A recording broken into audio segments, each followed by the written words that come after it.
Assalomu alaykum muhojiratdagi aziz qarindoshlar. Roza ھىيتىڭلارغا مۇبارەك بولسۇن.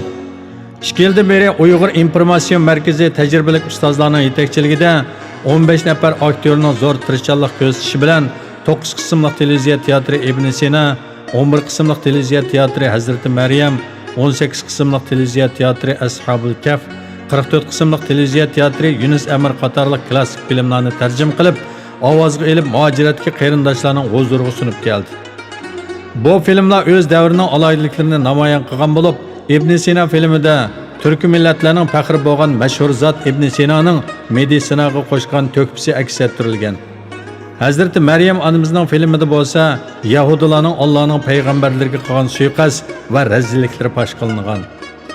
Ashabul Kahfda bo'lsa, 1880 yil ilgari imperator Hadrianus va zolim Daqiyanusning saxta ilohlariga qarshi Maksimilian va uning diniy qarindoshlari qudratli Rim imperiyasining oldida kelma tavhidni dodillik bilan jakolab, ularning saxta ilohlarini bichit qilganligi aks ettirilgan.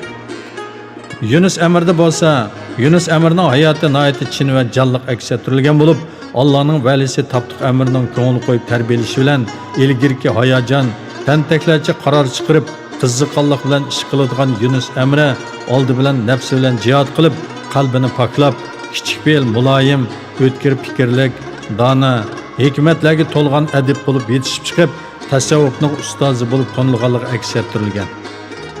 Inshaalloh Allohning inoyati bilan bundan keyin davomli ahamiyatli filmlarni ishlab xalqimizga sunib turamiz. Mehnat bizdan ko'rib, huzur elib, hayotga tatbiqlash sizlardan. Allah Taala Sharq Turkistondagi yuraklari ezilgan holda bizdan zo'r umidlarni kutayotgan qarindoshlarimizning umidini oqlashga muvaffaq qiladi. İnşallah Qurbanit namazını aziz vatanimizning tuproqlarini so'yib turib o'qishga muyassar bo'lamiz.